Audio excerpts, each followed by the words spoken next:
bırakmanı emrediyorum. Evet.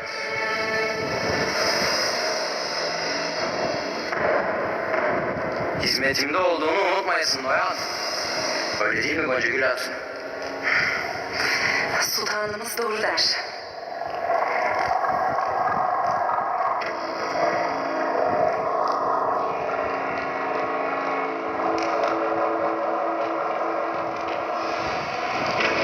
Askerin bir olsa Turgut Alp'le boy ölçüşemez.